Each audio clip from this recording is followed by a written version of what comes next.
ನಮಸ್ತೆ ಸರ್. ನಮಸ್ತೆ. Good evening sir. Good evening. Board ಕಾಣ್ತಾ ಇದೆಯಾ? ಬೋರ್ಡ್ ಕಾಣ್ತಾ ಇದೆಯಾ? ಹಾ ಸರ್. ಕ್ಲಿಯರ್ ಕಾಣ್ತಿದ್ಯಾ? ಹಾ ಸರ್. ಮೊದಲಿಗಿಂತ ಕ್ಲಿಯರ್, ಗೂಗಲ್ ಮೀಟಿಂಗ್ ಇಂದ ಚೆನ್ನಾಗಿ ಕಾಣುತ್ತಾ? ಹಾ sir. Yes sir. Okay okay, ತುಂಬಾ ಚೆನ್ನಾಗಿ ಕಾಣ್ತಾ ಇದೆ ಅಂತ ಅನ್ಸುತ್ತೆ ನನಗೆ.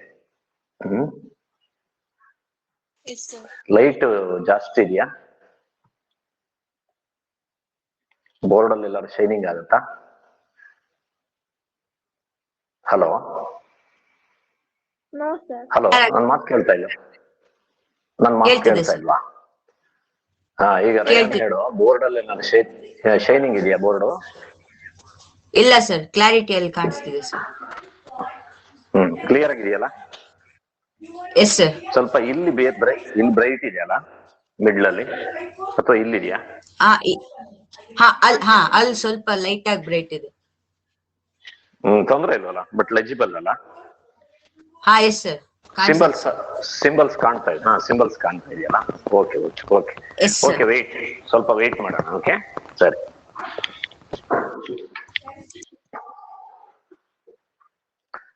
So 25 students have joined now. 24, 23, ಅದ್ಯಾಕೋ ಕಡಿಮೆ ಆಗ್ತದೆ. 22, 24, 23, 24, 25, 26. So totally 55 students have registered. But 62 ಜನ ಇರೋದು. ಇನ್ನೊಂದು 7 ಜನ ರಿಜಿಸ್ಟ್ರೇ ಆಗಿಲ್ಲ. ಇರ್ಲಿ ಬಿಡಿ, ತೊಂದರೆ ಇಲ್ಲ. Let us not discuss about them. ಯಾಕಂದ್ರೆ ಅವ್ರಿಗೆ ಅಷ್ಟೆಲ್ಲ ಹೇಳಿದ್ಮೇಲೂ ಎಚ್ಚರ ಇಲ್ಲ ಅಂದ್ಮೇಲೆ ರಿಜಿಸ್ಟ್ರೇಷನ್ ಮಾಡಿಸ್ಕೊಳಕ್ ಆಗ್ತಾ ಇಲ್ಲ ಅಂತ ಹೇಳಿದ್ರೆ ಏನು ಹೇಳಲಿಕ್ಕೆ ಆಗೋದಿಲ್ಲ. ಓಕೆ, ಪ್ರಾಬ್ಲಮ್ ಇಲ್ಲ, ಹಾಗೆ ಇರ್ಲಿ. ಓಕೆ, ನಾವೇನು ಮಾಡಕ್ಕಾಗಲ್ಲ. It is out of our control. 27 join ಆದ್ರು, 28,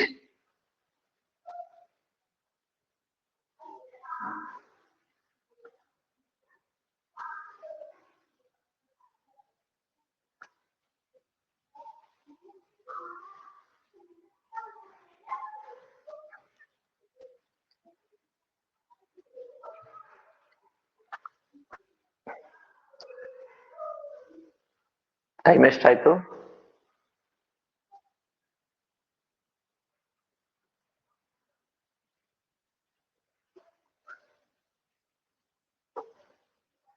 ಟೈಮ್ ಎಷ್ಟಾಯ್ತು ಮಕ್ಕಳೇ, ಗೊತ್ತಿದ್ಯಾ? 5:02. ಓಕೆ, 5:02 ಆದ್ರೆ ನಾವು ವೇಟ್ ಮಾಡೋದು ಬೇಡ, ನಾವು ಲೆಸನ್ ಸ್ಟಾರ್ಟ್ ಮಾಡೋಣ, ಆಯ್ತಾ? ಸೊ ಐ ಹೋಪ್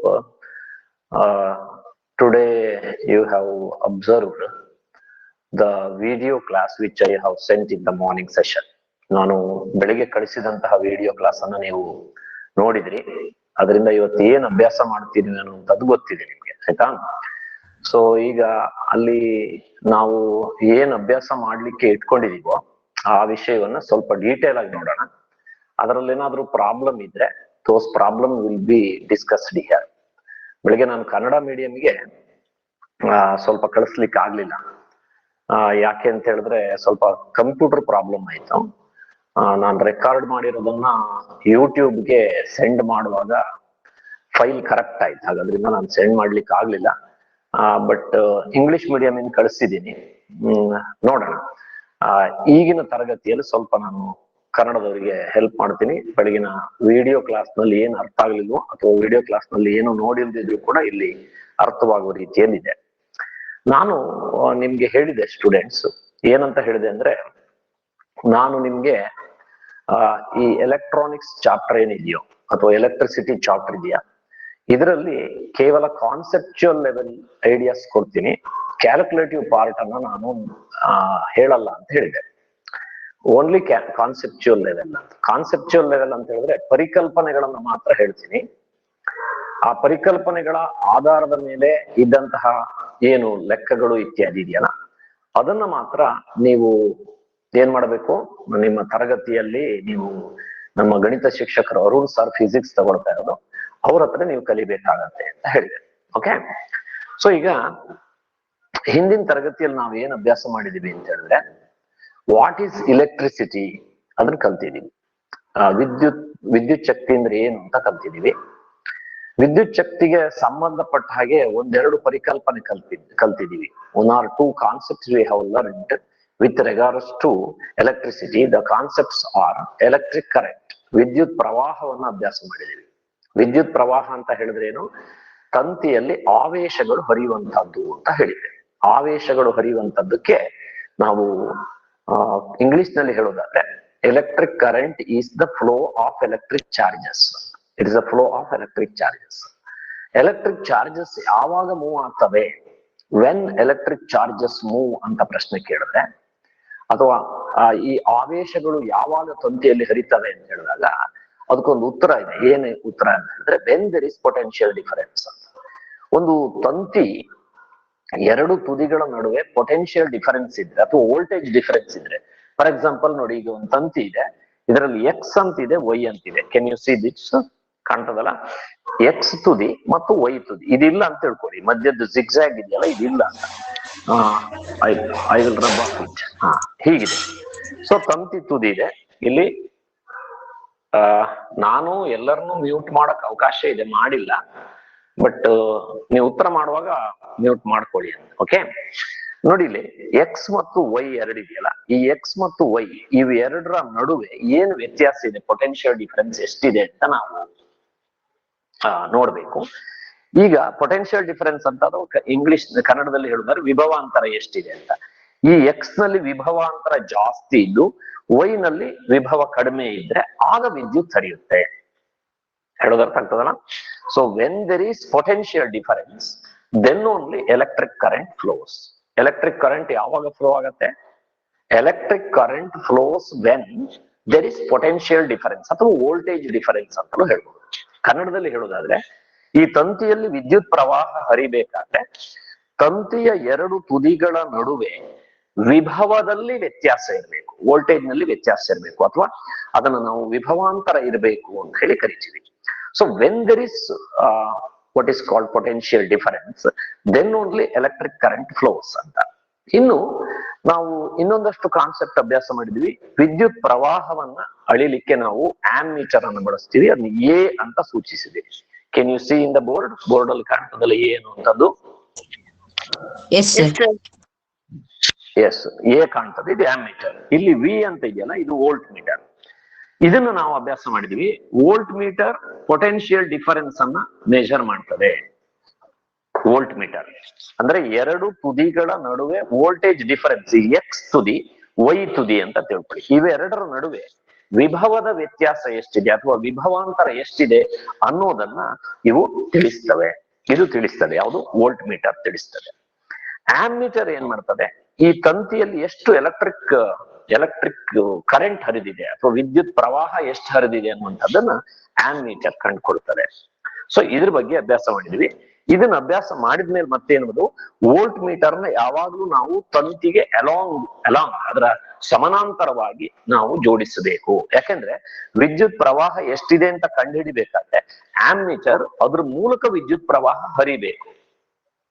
ಆಮ್ಮೀಟರ್ ಮೂಲಕ ವಿದ್ಯುತ್ ಪ್ರವಾಹ ಹರಿದ್ರೆ ಅದರಲ್ಲಿ ಎಷ್ಟು ಪ್ರವಾಹ ಇದೆ ಅಂತ ಗೊತ್ತಾಗ್ತದೆ. In the sense, if you connect ammeter in along with the circuit, or if you are connecting ammeter in series, then electric current flows through the ammeter. So when electric current flows through the ammeter gives you the measurement of the electric current that flows through the electric circuit. ಮಂಡಲದಲ್ಲಿ ಎಷ್ಟು ವಿದ್ಯುತ್ ಹರಿತದೆ ಅಂತ ಹೇಳಿದ್ದು ಲೆಕ್ಕ ಹಾಕ್ಬೇಕಾದ್ರೆ ವಿದ್ಯುತ್ ಪ್ರವಾಹ ಇದರಲ್ಲಿ ಹರಿಬೇಕು, ಹಾಗಾಗ್ತದೆ. Then ಇದನ್ನ ಹೇಗೆ ಕನೆಕ್ಟ್ ಮಾಡ್ಬೇಕು, ವೋಲ್ಟ್ ಮೀಟರ್ ನ ಹೇಗೆ ಕನೆಕ್ಟ್ ಮಾಡ್ಬೇಕು ಅಂತ ನೋಡಿ. ಈಗ ಆಕ್ಚುಲಿ ನಾನು ಎಕ್ಸ್ ಅನ್ನೋದು ಒಂದು ತುದಿ, ವೈ ಅನ್ನೋದು ಒಂದು ತುದಿ, ಎರಡು ಎಂಡ್, ಅದು ವೈರಿಗೆ ಎರಡು ತುದಿ ಇರ್ತದಲ್ಲ, ಒಂದ್ ಎಕ್ಸ್ ಒಂದ್ ವೈ ಅಂತ ತಿಳ್ಕೊಂಡ್ರೆ ಆ ಎರಡು ತುದಿಗಳಿಗೆ ನೀವು ವೋಲ್ಟ್ ಮೀಟರ್ ನ ಕನೆಕ್ಟ್ ಮಾಡ್ಬೇಕು. One end of volt meter is connected to X, another end of volt meter is connected to Y. Volt meter ನ ಒಂದು ತುದಿಯನ್ನು ಎಕ್ಸಿಗೂ ವೋಲ್ಟ್ ಮೀಟರ್ ನ ಇನ್ನೊಂದು ತುದಿಗೂ ವೈಗೆ ಕನೆಕ್ಟ್ ಮಾಡಬೇಕು. ಆಗ ಏನಾಗ್ತದೆ, ಈ ವೋಲ್ಟ್ ಮೀಟರ್ ಈ ಎರಡು ತುದಿಗಳ ನಡುವೆ ವೋಲ್ಟೇಜ್ ವ್ಯತ್ಯಾಸ ಎಷ್ಟಿದೆ, what is the difference between the voltage in between the two ends of the conductor. ಹಾಗಾಗಿ ಅದನ್ನ ಎಲ್ಲಿ ನಾವು ಮೆಷರ್ ಮಾಡಬೇಕು, ಎಲ್ಲಿ ಕನೆಕ್ಟ್ ಮಾಡಬೇಕು, ಅದನ್ನ ಪ್ಯಾರಲಲ್ ಕನೆಕ್ಟ್ ಮಾಡಬೇಕು. ಪ್ಯಾರಲಲ್ ಕನೆಕ್ಟ್ ಮಾಡಿದಾಗ ಮಾತ್ರ ನಿಮ್ಗೆ ಈ ಎಕ್ಸ್ ತುದಿಗೂ ಮತ್ತು ವೈ ತುದಿಗೂ ವೋಲ್ಟೇಜ್ ನಲ್ಲಿ ಏನಾದ್ರೂ ವ್ಯತ್ಯಾಸ ಇದೆಯಾ, ಪೊಟೆನ್ಶಿಯಲ್ ಡಿಫರೆನ್ಸ್ ಇದೆಯಾ, ಇದ್ರೆ ಎಷ್ಟಿದೆ, ಅಥವಾ ವಿಭವಾಂತರ ಇದೆಯಾ. ವಿಭವಾಂತರ ಇದ್ರೆ ಆ ವಿಭವದ ಅಂತರ ಎಷ್ಟು, ವೋಲ್ಟೇಜ್ ನ ವ್ಯತ್ಯಾಸ ಎಷ್ಟು ಅನ್ನುವಂಥದ್ದು ಗೊತ್ತಾಗ್ಬೇಕಾದ್ರೆ ಅದನ್ನ ನೀನು ಸೀರೀಸ್ ನಲ್ಲಿ ಕಟ್ಟಬೇಕು, ಪ್ಯಾರಲಲ್ ಆಗಿ ಕಟ್ಟಬೇಕು. ಆಮ್ಮೀಟರ್ ನ ಸೀರೀಸ್ ನಲ್ಲಿ ಕಟ್ಟಬೇಕು.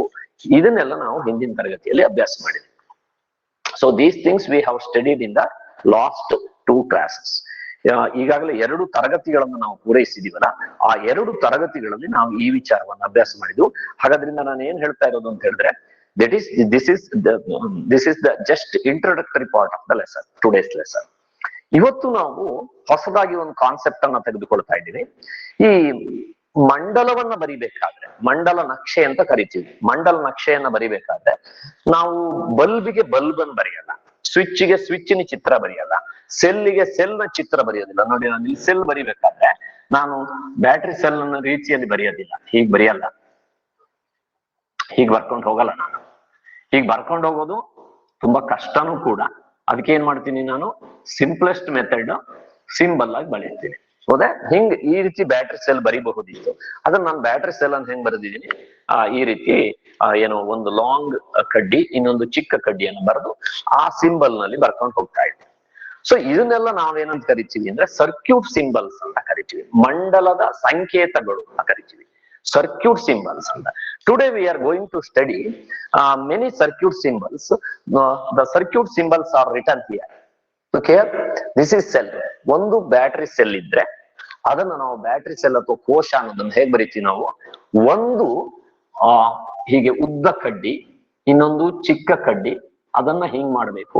ಇದರಲ್ಲಿ ಯಾವಾಗ್ಲೂ ಒಂದು ನಿಯಮ ಇದೆ, ಈ ಲಾಂಗ್ ಸ್ಟಿಕ್ ಇದೆಯಲ್ಲ ಅದಕ್ಕೆ ಪ್ಲಸ್ ಅಂತ ಹಾಕ್ಬೇಕು, ಶಾರ್ಟ್ ಇದೆಯಲ್ಲ ಅದಕ್ಕೆ ಮೈನಸ್ ಅಂತ ಹಾಕ್ಬೇಕು. Catch my point?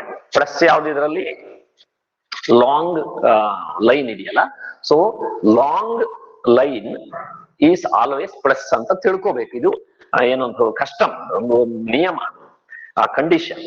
ನನ್ನ ವಾಯ್ಸ್ ಕ್ಲಿಯರ್ ಆಗಿ ಕೇಳ್ತಾ ಇದೆಯಾ ಮಕ್ಕಳೇ? Yes sir. Yes sir. ಕೇಳುತ್ತೆ? Okay, thank you. ಸೊ ಇಲ್ಲಿ ನೋಡಿ, ಇದು ನಾನು ಸೆಲ್ ಬರೆಯೋದಾಗ ಹಿಂಗ್ ಬರೀಬೇಕು. ಒಂದು ಸಿಂಗಲ್ ಸೆಲ್ ಬರೆಯೋದಾಗ ಈ ಸೆಲ್ಸ್ ಅನ್ನ ನಾನು ನೋಡಿ ಇಲ್ಲಿ 3 ಸೆಲ್ ಬರ್ದಿದ್ದೀನಿ. ಈ 3 ಸೆಲ್ ಅನ್ನು ಒಟ್ಟಿಗೆ ಬರೆದ್ರೆ ಅದು ನಾನು ಸೆಲ್ ಅಂತ ಕರೆಯೋಲ್ಲ, ನಾನು ಬ್ಯಾಟ್ರಿ ಅಂತ ಕರಿತೀನಿ. ಕನ್ನಡದಲ್ಲಿ ಅದಕ್ಕೇನೋ ಬೇರೆ ಒಂದು ಪದ ಇದೆ, ಶುಷ್ಕ ವಿದ್ಯುತ್ ಕೋಶಗಳ ಸಂಯೋಜನೆ ಅಂತ. ವಿದ್ಯುತ್ ಕೋಶಗಳ ಸಂಯೋಜನೆ ಅಂತ. ಬ್ಯಾಟ್ರಿಗೆ ಏನಂತ ಕರೀತಾರೆ, ಕೋಶಗಳ ಸಂಯೋಜನೆ ಅಂತ ತಿಳ್ಕೊ. ಕೋಶಗಳ ಸಂಯೋಜನೆ ಅಂದ್ರೆ ಸೇರಿರೋ.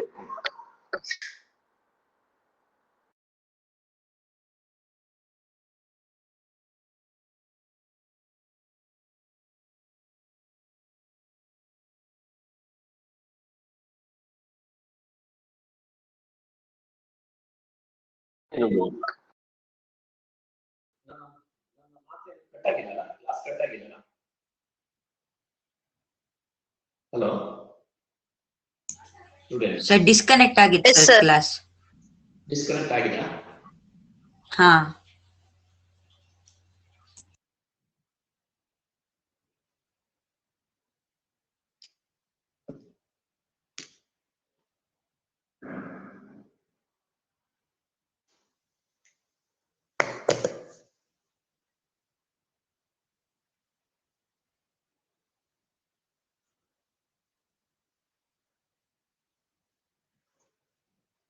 ಈಗ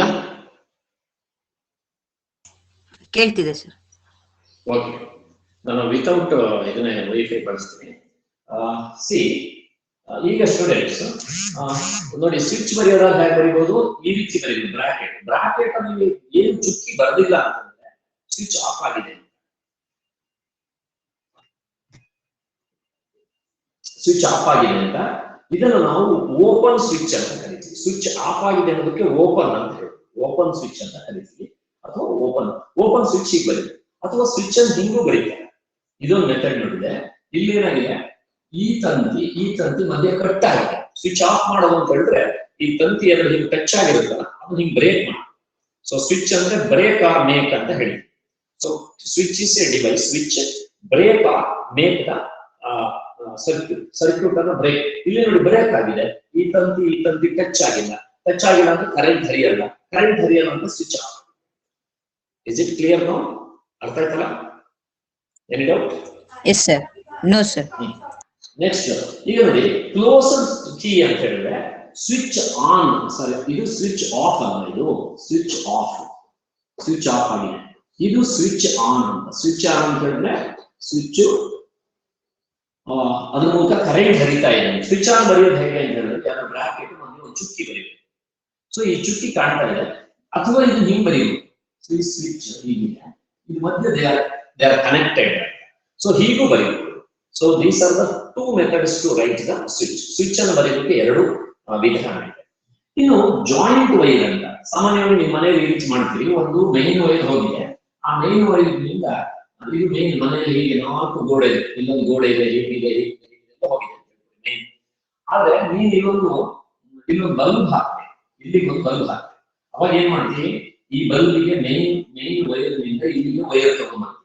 ಆದ್ರೆ ಇಲ್ಲಿ ಏನ್ ಮಾಡ್ತೀವಿ, ಆ ಮೇನ್ ವೈರ್ ಇಂದ ಅದರ ಸಿಪ್ಪೆಯನ್ನ, ಅದರ ರಬ್ಬರ್ ಕೋಟ್ ತೆಗೆದು ಅದಕ್ಕೆ ಈ ವೈರ್ ಅನ್ನು ಸುತ್ತಿ ಕನೆಕ್ಟ್ ಮಾಡ್ಕೊಂಡ್ ಬರ್ತೀವಿ. ಸೊ ಇದನ್ನು ನಾವೇನಂತ ಕರಿತೀವಿ, ಜಾಯಿಂಟ್ಸ್ ಅಂತ ಕರಿತೀವಿ. ವೈರ್ ಜಾಯಿಂಟ್ ಆಗಿದೆ ಅಂತ, ವೈರ್ ಜಾಯಿಂಟ್ ಆಗಿದೆ ಅಂತ. ಸೊ ವೈರ್ ಜಾಯಿಂಟ್ ಆಗಿದೆ ಅನ್ನೋದಕ್ಕೆ ಕನ್ನಡದಲ್ಲಿ ಏನು ಇರ್ತದೆ ಇದೆ ಅಂದ್ರೆ ಸೇರ್ಪಡೆ ತಂತಿಯ ಕೀಲುಗಳು. ಜಾಯಿಂಟ್ ಆಗಿದೆ ಕೀಲುಗಳು, ತಂತಿಯ ಕೀಲುಗಳು ಅಂತ. ನೆಕ್ಸ್ಟ್ ಇನ್ನೊಂದು ಏನು ಅಂದ್ರೆ, ಕೆಲವೊಮ್ಮೆ ಏನಾಗುತ್ತೆ, ಎರಡು ತಂತಿ ಹೀಗಿದೆ, ಒಂದು ತಂತಿ ಹೀಗಿದೆ, ಈಗ ಒಂದು ತಂತಿ ಹೋಗಿದೆ, ಆ ತಂತಿಯನ್ನು ಮತ್ತೊಂದು ತಂತಿ ಕ್ರಾಸ್ ಆಗಿದೆ. ಅದ್ರ ಕ್ರಾಸ್ ಆಗಿದ್ರೆ ಆ ತಂತಿ ಟಚ್ ಆಗಿದೆ, ಅದು ಹಿಂಗೆ ಅದ್ರ ಮೇಲೆ ಆಗಿ ಹೋಗಿದೆ. ಅರ್ಥ ಆಗ್ತದೆ ಹೇಳೋದು? ಅದನ್ನ ಹೆಂಗ್ ತೋರಿಸ್ತೀವಿ ಅಂತ ಹೇಳಿದ್ರೆ, ನೋಡಿ ಒಂದು ತಂತಿ, it's A wire, this is another wire. ಇದಕ್ಕೆ ನೀವು ಬೇಕಾದ್ರೆ ವೈರ್ ಎ ಅಂತ ತಿಳ್ಕೊಳ್ಳಿ, ಇದಕ್ಕೆ ವೈರ್ ಬಿ ಅಂತ ತಿಳ್ಕೊಳ್ಳಿ. ವೈರ್ ಎ ಮೇಲೆ ವೈರ್ ಬಿ ಹೋಗಿದೆ, but they are not touch with each other. ಒಂದಕ್ಕೊಂದು ಜಾಯಿಂಟ್ ಆಗಿಲ್ಲ, ಸಂಪರ್ಕ ಆಗಿಲ್ಲ. ಇದಕ್ಕೆ ನಾವು ಸಂಪರ್ಕವಾಗದ ಇರುವ ತಂತಿಗಳು, ವೈರ್ಸ್ ವಿತ್ ನೋ ಜಾಯಿಂಟ್, ಅಂದ್ರೆ ಅವು ಜಾಯಿನ್ ಆಗಿಲ್ಲ, ಸೇರ್ಪಡೆಗೊಳ್ಳದ ತಂತಿಗಳು ಅಂತ ಬರೆಯುವಾಗ ಹೀಗೆ ಬರೀತೀವಿ. ಇನ್ನು ಬಲ್ಬಿಗೆ ಬರೆಯುವಾಗ ಇದಕ್ಕೆ ನೀವು ಬಲ್ಬ್ ಅಂತೂ ಹೇಳುದು, ಅಥವಾ ಇದಕ್ಕೆ ವಿದ್ಯುತ್ ದೀಪ ಅಂತ ಹೇಳುದು. ವಿದ್ಯುತ್ ದೀಪ ಅಂತ ಹೇಳುದು. ಈ ವಿದ್ಯುತ್ ದೀಪವನ್ನ ನಾವು ಯಾವ ರೀತಿ ಬರೀತೀವಿ ಅಂತಂದ್ರೆ, ಈ ರೀತಿ ನೀವು ಬರೆದು ಒಂದು ಇನ್ಪುಟ್ ಕೊಡೋದು. ಇದೇನು ಟಂಗ್ಸ್ಟನ್ ಅಂತ ಸೂಚಿಸುತ್ತೆ. ಟಂಗ್ಸ್ಟನ್, ಈಗ ಟಂಗ್ಸ್ಟನ್ ಅಲ್ಲಿ ಬಲ್ಬ್ ನೋಡಿ ಹೀಗೆ ರಿಂಗ್ ಆಗಿರುತ್ತಲ್ಲ, ಅದನ್ನು ನಮಗೆ ತೋರಿಸ್ತೀವಿ. ಓಕೆ, ಇದೆಲ್ಲ ಸ್ವಲ್ಪ ಫೋಕಸ್ ಜಾಸ್ತಿ ಆಗಿ ಕಾಣ್ತಾ ಇದೆಯಾ? ಬ್ಲರ್ ಆಗ್ತಾ ಇದೆಯಾ? ಬ್ಲರ್ ಆಗ್ತಾ ಇದೆ. ನೀವು ಸಮಗ್ರ ಪಕ್ಕದಲ್ಲಿ ಇಟ್ಕೊಂಡಿರಿ, ಆಯ್ತಾ? ಆನಿಮೇಟರ್ಗೆ ಏನ್ ಮಾಡ್ತೀವಿ, ಆನಿಮೇಟರ್ಗೆ ನಮ್ಮ ಲೈಟ್ ಫೋಕಸ್ ಬದಲಾಯಿಸಬೇಕು. ಫೋಕಸ್ ಬದಲಾಯಿಸಲ ತೊಂದರೆ ಇಲ್ಲ, ಅಥವಾ ಸಮಗ್ರದಲ್ಲಿ ನೋಡ್ಕೊಳ್ತೀರ?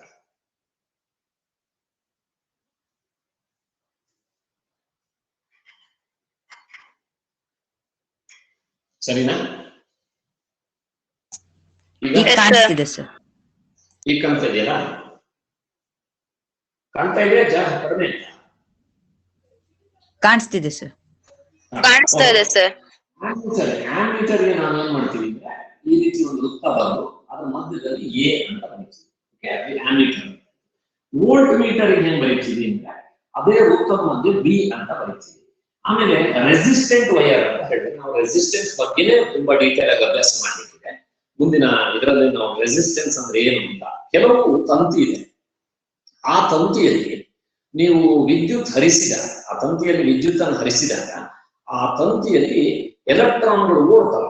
Electron they are moving with a great speed. ತುಂಬಾ ಸ್ಪೀಡ್ ಆಗಿ ಎಲೆಕ್ಟ್ರಾನ್ ಹೋಗ್ತಾ ಇರಬೇಕಾದ್ರೆ ಅದಕ್ಕೆ ಆ ತಂತಿಯ ಕೆಲವು ಕಣಗಳು ಅಡ್ಡಿಪಡಿಸ್ತವೆ ಓಡ್ಲಿಕ್ಕೆ.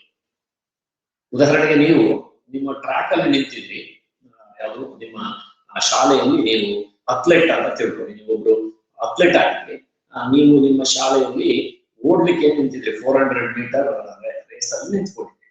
ಆಗ ನಿಮ್ಮ ಪಿ ಟಿ ಮಾಸ್ಟರ್ ಏನ್ ಮಾಡ್ತಾರೆ, ಟ್ರಾಕ್ ಕ್ಲಿಯರ್ ಮಾಡ್ತಾರೆ. ಕ್ಲಿಯರ್ ಮಾಡೋದು ಅಂತ ನಿಮ್ಗೆ ಗೊತ್ತಾಗ್ತದೆ.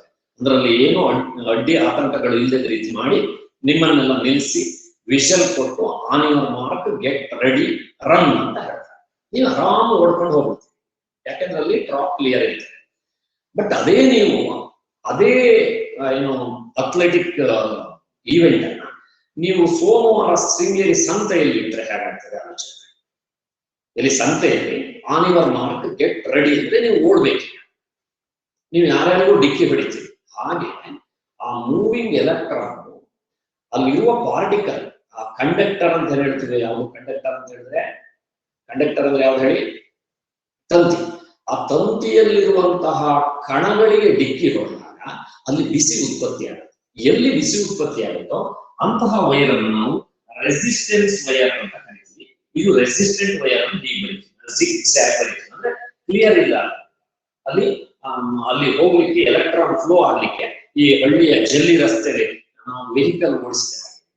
ಸೊ ಆ ರೀತಿ ಜಿಗ್ಜ್ಯಾಗ್ ಅಂತ ಕರೀತೀವಿ. ಇನ್ನೊಂದು ರಿಯೋಸ್ಟ್ಯಾಟ್ ಅಂತ ಹೇಳಿ ಒಂದು ಉಪಕರಣ ಇರ್ತದೆ, ನೀವು ಲ್ಯಾಬ್ ಅಲ್ಲಿ ಇದೆ, ನಮ್ಮ ಲ್ಯಾಬ್ ಅಲ್ಲಿ ಇದೆ. ಆ ಲ್ಯಾಬ್ ಅಲ್ಲಿ ಬೇಕಾದ್ರೆ ನಾನು ತೋರಿಸ್ತೀನಿ. ಅದೇನ್ ಮಾಡುತ್ತೆ ಅಂದ್ರೆ ತಂತಿಯನ್ನು ಒಂದು ತಂತಿ ಕೊಟ್ರೆ ಆ ರಿಯೋಸ್ಟ್ಯಾಟ್ ಗೆ ಕನೆಕ್ಟ್ ಮಾಡಿದ್ರೆ ಆ ರಿಯೋಸ್ಟ್ಯಾಟ್ ಅಲ್ಲಿ ನೀವು ಈ ಅಡ್ಡಿ ಆತಂಕ ಡಿಸ್ಟರ್ಬೆನ್ಸ್ ಇದೆಯಲ್ಲ ಅದನ್ನು ಹೆಚ್ಚು ಕಡಿಮೆ ಮಾಡಿ. ಒಂದು ತಂತಿಯಲ್ಲಿ ಆರಾಮಾಗಿ ಎಲೆಕ್ಟ್ರಿಸಿಟಿ ಹರಿತಿದೆ ಅಂತ ಹೇಳಿದ್ರೆ ನೀವು ರಿಯೋಸ್ಟ್ಯಾಟ್ ಗೆ ಸಂಪರ್ಕ ಮಾಡಿ ಅದರ ಜಾಕ್ ಇರುತ್ತೆ, ಆ ಜಾಕ್ ಅನ್ನ ನೀವು ಜಾಸ್ತಿ ಮಾಡ್ತಾ ಹೋದ್ರೆ ಜಾಕನ್ನು ಜಾಸ್ತಿ ಮಾಡ್ತಾ ಹೋದ್ರೆ ಅವಾಗ ಏನಾಗುತ್ತೆ, ಆ ತಂತಿಯ ರೆಸಿಸ್ಟೆನ್ಸ್ ಜಾಸ್ತಿ ಆಗುತ್ತೆ, ತಂತಿ ಬಿಸಿ ಆಗ್ತಾ ಹೋಗುತ್ತೆ. ಸೊ ಹಾಗೆ ರೆಸಿಸ್ಟೆನ್ಸ್ ಅನ್ನು ಹೆಚ್ಚು ಕಡಿಮೆ ಮಾಡುವಂತಹ ಉಪಕರಣವನ್ನ ರಿಯೋಸ್ಟ್ಯಾಟ್ ಅಂತ ಹೇಳ್ತೀವಿ. ಇನ್ನೂ ಕನ್ಫ್ಯೂಷನ್ ಆಗ್ತಾ ಇದೆ, ರಿಯೋಸ್ಟ್ಯಾಟ್ ನಿಮ್ಮ ಮನೆಯಲ್ಲೂ ಇದೆ. You yourself having resistance in your house. So what is the resistance we have? ನಿಮ್ಮ ಮನೆಯಲ್ಲಿರುವಂತಹ ರೆಸಿಸ್ಟೆನ್ಸ್ ಯಾವುದು ಅಂತ ಕೇಳಿದ್ರೆ, ನಿಮ್ಮ ಮನೆಯಲ್ಲಿ ಫ್ಯಾನ್ ಇದೆಯಲ್ಲ, ಫ್ಯಾನ್ ಗೆ ಒಂದು ರೆಗ್ಯುಲೇಟರ್ ಅಂತ ಬಳಸ್ತಾರೆ, ಗೊತ್ತಿದೆಯಾ? ಫ್ಯಾನಿನ regulator. Yes sir.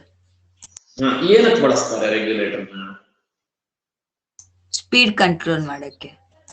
Speed control ಮಾಡಕ್ಕೆ. ಅಂದ್ರೆ ನೀವು ಅಲ್ಲಿ ಕಡಿಮೆ ಜಾಸ್ತಿ ಇಟ್ಟಿದ್ರಿಂದ ಏನರ್ಥ ಅಂತ ಹೇಳಿದ್ರೆ ತಂತಿಯಲ್ಲಿ ಫುಲ್ ಎಲೆಕ್ಟ್ರಿಸಿಟಿ ಹರಿತಾ ಇದೆ, ಫ್ಯಾನ್ ಚೆನ್ನಾಗಿ ತಿರುಗ್ತಾ ಇದೆ. ನೀವು ಅದನ್ನ ಕಂಟ್ರೋಲ್ ಮಾಡಿದ್ರೆ, ಕಡಿಮೆ ಮಾಡಿದ್ರಿಂದ ಅದು ರಿಯೋಸ್ಟ್ಯಾಟ್.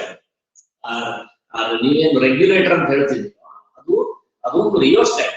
ಅದೇನ್ ಮಾಡುತ್ತೆ, ಆ ತಂತಿಯ ಬಿಸಿತನವನ್ನು ಜಾಸ್ತಿ ಮಾಡುತ್ತೆ. ಅಂದ್ರೆ ಅದಕ್ಕೆ ಡಿಸ್ಟರ್ಬೆನ್ಸ್ ಅನ್ನು ಕೊಡ್ತದೆ. ಆಗ ವಿದ್ಯುತ್ ಸರಿಯಾಗಿ ಹರಿಯಲ್ಲ. ವಿದ್ಯುತ್ ಕಡಿಮೆ ಹರಿತು ಅಂತ ಹೇಳಿದ್ರೆ ಫ್ಯಾನ್ ನಿಧಾನವಾಗಿ. ಸೊ ನಿಮ್ಮ ಮನೆಯಲ್ಲಿ ಏನು ಫ್ಯಾನ್ಗೆ ಒಂದು ರೆಗ್ಯುಲೇಟರ್ ಅಂತ ಒಂದು ಸ್ವಿಚ್ ಇಟ್ಟಿದ್ದಾರೋ ಆ ರೆಗ್ಯುಲೇಟರ್ ಕೂಡ ಒಂದು ರಿಯೋಸ್ಟ್ಯಾಟ್. ಓಕೆನಾ? ರಿಯೋಸ್ಟ್ಯಾಟ್. ಸೊ ಈ ರಿಯೋಸ್ಟ್ಯಾಟ್ ಅನ್ನು ನಾವು ಬರೆಯೋದ್ರೆ ಎರಡು ತರ ಬರೀತೀವಿ. ರಿಯೋಸ್ಟ್ಯಾಟ್ ಅನ್ನು ಹೀಗೆ ರೆಸಿಸ್ಟೆಂಟ್ ವೈರ್ ಬರೆದು ಅದರ ಮೇಲೆ ಒಂದು ಅಡ್ಡ ಬಾಣ ಹೊಡಿಬೇಕು, ಅಥವಾ ಮೇಲ್ಗಡೆ ಒಂದು ಬಾಣವನ್ನು ಹೀಗೆ ಇಳಿಸ್ತಾರೆ. ಇದು ಯಾಕೆ ಇಳಿಸ್ತಾರೆ ಅಂತ ಹೇಳಿದ್ರೆ, ನೀವು ನಮ್ಮ ಲ್ಯಾಬ್ಗಳಲ್ಲಿ ಇರುವಂತಹ ರಿಯೋಸ್ಟ್ಯಾಟ್ ಅಭ್ಯಾಸ ಮಾಡಿದ್ರೆ ಅಥವಾ ಅದನ್ನು ನೋಡಿದ್ರೆ ನಿಮಗೆ ಬಹಳ ಚೆನ್ನಾಗಿರೋದು ಆಗುತ್ತೆ ಯಾಕೆ ಕೊಡ್ತಾರೆ. ಸೊ ರಿಯೋಸ್ಟ್ಯಾಟ್ ಅಲ್ಲಿ ಏನಿರುತ್ತೆ ಸಾರ್ ಅಂತ ಪ್ರಶ್ನೆ ಬರಬಹುದು. ರಿಯೋಸ್ಟ್ಯಾಟ್ ನಲ್ಲಿ ಏನಿರುತ್ತೆ ಅಂತ ಹೇಳಿದ್ರೆ ರೆಸಿಸ್ಟೆಂಟ್ ವೈರ್ ಇರುತ್ತೆ. ಅಂದ್ರೆ ಅದರಲ್ಲಿ ಹೆಚ್ಚು ಎಲೆಕ್ಟ್ರಾನ್ ಫ್ಲೋಗೆ ತೊಂದರೆ ಮಾಡುವಂತಹ ತಂತಿಯನ್ನು, ನಿಕ್ರೋಮ್ ತಂತಿ ಅಂತ ತಂತಿಗಳನ್ನು ಕಿರೀಟವಾಗಿ ಸುತ್ತಿರ್ತವೆ. ಸೊ ಎಲೆಕ್ಟ್ರಿಸಿಟಿ ನಾವೇನ್ ಮಾಡ್ತೀವಿ, ಅದ್ರ ಮೇಲ್ಗಡೆ ಒಂದು ಜಾಕ್ ಇರುತ್ತೆ. ಅದನ್ನ ಆ ಜಾಕ್ ಅನ್ನು ಎಲ್ಲಿ ಬೇಕು ಎಡದಿಂದ ಬಲಕ್ಕೆ ಜಾರಿಸ್ತಾ ಹೋಗೋದು. ಅಂದ್ರೆ ಅದನ್ನ ನೀವು ಲೆಫ್ಟ್ ಪಾಯಿಂಟ್ ಇದೆ ಅಂತ ಅಲ್ಲಿಂದ ಚೂರು ಜಾರಿಸ್ತಿದ್ರೆ ಸ್ವಲ್ಪನೇ ಮಾತ್ರ ಅದನ್ನ ಸ್ಲೈಡ್ ಮಾಡಿದೆ ಅಂತ ತಿಳ್ಕೊ.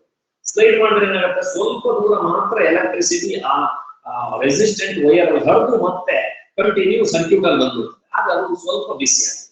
ನೀವು ಜಾಕನ್ನು ಇನ್ನೊಂಚೂರು ಎಳೆದ್ರೆ ಅಂತ ತಿಳ್ಕೊ, ಆಗ ಇನ್ನೂ ಒಂದು ಸ್ವಲ್ಪ ಜಾಸ್ತಿ ದೂರ ಎಲೆಕ್ಟ್ರಿಸಿಟಿ ಆ ರೆಸಿಸ್ಟೆಂಟ್ ವೈರ್ ಹೋಗ್ಬೇಕು. ಆಗ ಟೋಟಲ್ ರೆಸಿಸ್ಟೆನ್ಸ್ ಜಾಸ್ತಿ ಆಗುತ್ತೆ. ಹಾಗೆ ರಿಯೋಸ್ಟ್ಯಾಟ್ ಅನ್ನುವಂಥದ್ದು ಒಂದು ಉಪಕರಣ. ನೀವು ನೆನಪು ಮಾಡೋದು ನಾನು ತರಗತಿಯಲ್ಲಿ ತೋರಿಸ್ತೀನಿ. ರಿಯೋಸ್ಟ್ಯಾಟ್ ಅನ್ನು ಬರೆಯೋಕೆ ಈ ಸಿಂಬಲ್ಗಳನ್ನು ನಾವು ಬಳಸ್ತೀವಿ. ಇದು ನಮ್ಮ ಸರ್ಕ್ಯೂಟ್ ಸಿಂಬಲ್ ಬಗ್ಗೆ ನಾವು ಇವತ್ತು ಅಭ್ಯಾಸ ಮಾಡ್ಕೊಂಡಿದ್ದೀವಿ. ಸೊ ಇವತ್ತು ನೀವು ಪ್ರಶ್ನೆ ಎಲ್ಲಿಂದ ಅಭ್ಯಾಸ ಮಾಡ್ತಾ ಇದ್ರಿ ಅಂತ ಹೇಳಿದ್ರೆ, 21ರ ನಂತರ ಲೆಕ್ಕವನ್ನ ಬಿಟ್ಟು ವಿದ್ಯುತ್ ಮಂಡಲದ ರೇಖಾಚಿತ್ರ ಅಂತ ಹೇಳಿ ಕನ್ನಡದಲ್ಲಿ ಅಭ್ಯಾಸ ಮಾಡಿದ್ರೆ, ನೀವು ಇಂಗ್ಲಿಷ್ಗೆ ಬಂದ್ಬಿಟ್ರೆ ಕ್ವಶನ್ ನಂಬರ್ 23 ಆದ್ಮೇಲೆ ನಿಮ್ಗೆ 23 ಆದ್ಮೇಲೆ symbols for some commonly used instrument in circuit diagram ಹೇಳಿದೆ. ಅಂದ್ರೆ ಕೆಲವು ಇನ್ಸ್ಟ್ರೂಮೆಂಟ್ ಅಂದ್ರೆ ಯಾವುದು ಟಿವಿ ಇರಬಹುದು, ಕಂಪ್ಯೂಟರ್ ಇರಬಹುದು, ಅವುಗಳಲ್ಲಿ ಇರುವಂತಹ ಸರ್ಕ್ಯೂಟ್ಗಳ ಚಿತ್ರವನ್ನ ಯಾವ ರೀತಿ ಬರೆಯೋದು, ಅಲ್ಲಿ ಬಳಸುವಂತಹ ಸಿಂಬಲ್ಗಳು ಯಾವುದು ಅನ್ನೋದನ್ನ ನಿಮಗೆ ಕೊಟ್ಟಿದ್ದಾರೆ. ನೆಕ್ಸ್ಟ್ ನಾನು ಪ್ರಾಬ್ಲಮ್ಗಳನ್ನು ಸಾಲ್ವ್ ಮಾಡುವುದಿಲ್ಲ ಅಂತ ಹೇಳಿದ್ವಿ, ಹಾಗಾಗಿ ನೇರವಾಗಿ ನಾನು ಏನು ಹೋಗ್ತೀನಿ, ನೆಕ್ಸ್ಟ್ ಕಾನ್ಸೆಪ್ಟ್ ಗೆ ಹೋಗ್ತಾ ಇದ್ದೀನಿ. ಕಾನ್ಸೆಪ್ಟ್ ಯಾವುದು ಅಂತ ಹೇಳಿದ್ರೆ ಓಮ್ಸ್ ಲಾ. ಏನು ಇದು ಓಮ್ಸ್ ಲಾ ಅಂತ ಹೇಳಿದ್ರೆ, ಅಂದ್ರೆ ಓಂ ಅನ್ನೋದು ನಮ್ಮ ಈ ಸಂಸ್ಕೃತದ ಓಂ ಇದೆಯಾ, ಹೀಗೆ ಹೀಗೆ ಬರೆದು ಹಿಂಗ್ ಬರೀತೀವಲ್ಲ, ಆಯ್ತಾ? ಇದು ಅಲ್ಲ ನಾವು ಅಭ್ಯಾಸ ಮಾಡೋದು ಈ ಓಂ ಅಲ್ಲ. ನೀವು ಹೇಳ್ತೀರಿ ಓಂ ಅಂತಲ್ಲ, ಅದಲ್ಲ, ಆಯ್ತಾ? ಸೊ ಈ ಓಂ ಅಲ್ಲ ನಾವ್ ಹೇಳ್ತಾ ಇರೋದು. ಓಂ ಅನ್ನೋದು name of the scientist. So ನಾವ್ ಹೇಳ್ತಾ ಇರುವಂತಹ ಓಂ ಅನ್ನುವಂಥದ್ದು ಯಾವುದು ಅಂದ್ರೆ ಒಬ್ಬ ವಿಜ್ಞಾನಿಯ ಹೆಸರು. ಅದನ್ನ ಕನ್ನಡದಲ್ಲಿ ಹೋದ್ರೆ ನೀವು ನೆಕ್ಸ್ಟ್ ಎಲ್ಲಿ ಬರ್ತದೆ ನೋಡಿ, 25ನೇ ಪ್ರಶ್ನೆ ಇದೆಯಲ್ಲ, ಅದ್ರ ಮೇಲ್ಭಾಗದಲ್ಲಿ ಬರ್ತದೆ. ಸಮಗ್ರ ಜೊತೆಯಲ್ಲಿ ಇಟ್ಕೊಂಡವರು ಓಮನ ನಿಯಮವನ್ನು ನಿರೂಪಿಸಿ ಇದೆಯಲ್ಲ, ಅದರ ಮೇಲ್ಗಡೆ ಒಂಚೂರು ನೋಡ್ಕೊಳ್ಳಿ. ಅದೇ ರೀತಿ ಇಂಗ್ಲಿಷ್ ನವರಿಗೂ ಕೂಡ ಅದಿದೆ. ಎಲ್ಲಿದೆ ಅಂತ ಹೇಳ್ತೀನಿ. ಓಮ್ಸ್ ಲಾ ಅನ್ನೋದಕ್ಕಿಂತ ಮುಂಚೆ, ಏನಂದ್ರೆ in 1827 a German physicist George Simon Ohm, ಅವನು ಯಾವಾಗ 1787 ಇಂದ 1854 ವರೆಗೆ ಬದುಕಿದ್ದ. He found out the relationship between the current flowing through the conductor and the potential difference. ಅವನು ಸಂಶೋಧನೆ ಮಾಡಿ, ಆ ಸಂಶೋಧನೆ ಬಹಳ ಚೆನ್ನಾಗಿದೆ. ಒಂದು ಪ್ರಯೋಗ ಇದೆ, ಒಂದು ಸರಳ ಪ್ರಯೋಗ ಇದೆ. ಆ ಸರಳ ಪ್ರಯೋಗವನ್ನು ನಾನು ನಿಮಗೆ ವಿವರಿಸ್ತೀನಿ. ಆ ನಂತರ ಆ ಜಾರ್ಜ್ ಸೈಮನ್ ಓಮ್ ಅನ್ನುವಂಥವನು ಈ ವಿದ್ಯುತ್ತಿಗೆ ಸಂಬಂಧಪಟ್ಟ ಹಾಗೆ ಒಂದು ನಿಯಮವನ್ನು ಕೊಡ್ತಾನೆ. ಅದನ್ನು ಓಮನ ನಿಯಮ ಅಥವಾ ಓಮ್ಸ್ ಲಾ ಅಂತ ಹೇಳಿ ಕರೀತೀವಿ. ಇವತ್ತು ನಾವು ಓಮ್ಸ್ ಲಾವನ್ನು ಅಭ್ಯಾಸ ಮಾಡ್ತಿದ್ದೀವಿ. ಇಡೀ ನಿಮ್ಮ ಎಲೆಕ್ಟ್ರಿಸಿಟಿ ಚಾರ್ಟ್ ಮೇಲೆ ಹೆಚ್ಚಿನ ಪ್ರಶ್ನೆಗಳು, ಲೆಕ್ಕಗಳು ಎಲ್ಲವೂ ಬರೋದು ಈ Ohm's law. So we have to study scientifically, and I say you have to study this with utmost care. ಬಹಳ ಜಾಗರೂಕತೆಯಿಂದ ಇದನ್ನ ಅರ್ಥ ಮಾಡ್ಕೊಂಡು ಹೋಗ್ಬೇಕು. ಬಟ್ ತುಂಬಾ ಸುಲಭ ಇದೆ, ಚೆನ್ನಾಗಿದೆ ವಿಚಾರ. ನೋಡೋಣ, ಈ ಸ್ಕೆಚ್ ಚೆನ್ನಾಗಿ ಕಾಣ್ತಾ ಇದೆ ಅಂದ್ರೆ, ಚೆನ್ನಾಗಿ ಕಾಣ್ತಿದೆ ಅಂತ ಹೇಳಿ. ಏನಾದ್ರು ತೊಂದರೆ ಇದ್ರೆ ಹೇಳಿ, ನಾನು ಲೈಟ್ ಅಡ್ಜಸ್ಟ್ಮೆಂಟ್ ಅಥವಾ ನನ್ನ ಮೊಬೈಲ್ ಅಡ್ಜಸ್ಟ್ಮೆಂಟ್ ಎಲ್ಲ ಮಾಡ್ತೀನಿ. ಏನಾದ್ರು ಬೇಕಾ, ಅವಶ್ಯಕತೆ ಇದೆಯಾ?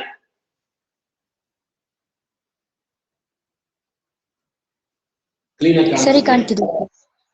ಓಕೆ, ಹಾಗಾದ್ರೆ ಇಲ್ಲಿ ಏನ್ ಮಾಡಿದ್ವಿ ನಾವು ಅಂತ ಹೇಳಿದ್ರೆ, ಅವನು ನಾನು ತಗೊಂಡಿದ್ದು ಓಮ್ ಅಂತ ಹೇಳಿ ಸೈಂಟಿಸ್ಟ್. ಅವ್ರು ಏನ್ ತಗೊಂಡಿದ್ದಾರೆ ಅಂತ ಹೇಳಿದ್ರೆ, ನೋಡಿ, ಅವರೊಂದು ತಂತಿ ತಗೊಂಡಿದ್ದಾರೆ, ಒಂದು ಉದ್ದ ತಂತಿ, ಹೀಗೆ ಒಂದು ಉದ್ದ ತಂತಿ. ಅದ್ರ ಒಂದು ತುದಿಗೆ ಎಕ್ಸ್ ಅಂತ, ಮತ್ತೊಂದು ತುದಿಗೆ ವೈ ಅಂತ. ಆ ಎಕ್ಸ್ ವೈ ಅನ್ನ ಹೀಗೆ ತಗೊಂಡ್ಬಂದೆ, ಹತ್ರ ತಗೊಂಡು ನೋಡಿ, ಇಲ್ಲಿ ಕಾಣ್ತಾರೆ. ದಿಸ್ ಇಸ್ ಎಕ್ಸ್ ಆಗಿದೆ, ದಿಸ್ ಇಸ್ ವೈ ಆಗಿದೆ. Catch. Can you see these two? And these two are the ends of the wire. ಒಂದು ತಂತಿಯ ಎರಡು ತುದಿಗಳು. ಅದರ ಮಧ್ಯೆ ಏನ್ ಮಾಡಿದ್ದಾರೆ ಅವರು, ಒಂದು ರೆಸಿಸ್ಟೆಂಟ್ ವೈರ್ ಹಾಕಿದ್ದಾರೆ. ಈಗ ನಿಮ್ಗೆ ರೆಸಿಸ್ಟೆಂಟ್ ವೈರ್ ಅಂದ್ರೆ ಯಾವುದು ಅಂತ ಗೊತ್ತಿದೆ. ಬಲ್ಬ್ಗಳು, ವಿದ್ಯುತ್ ಬಲ್ಬ್, ಅದರ ಒಂದು ಸಣ್ಣ ತಂತಿ ಹಿಂಗ್ ಸುತ್ತಿರ್ತಾರೆ, ನೋಡಿದ್ರೆ ಟಂಗ್ಸ್ಟನ್ ತಂತಿ ಅಂತ ಹೇಳ್ತೀವಿ. ಈ 20 ರೂಪಾಯಿ ಬಲ್ಬ್ ಬರುತ್ತಲ್ಲ, ಕೆಂಪಿಗೆ ಉರಿತದಲ್ಲ.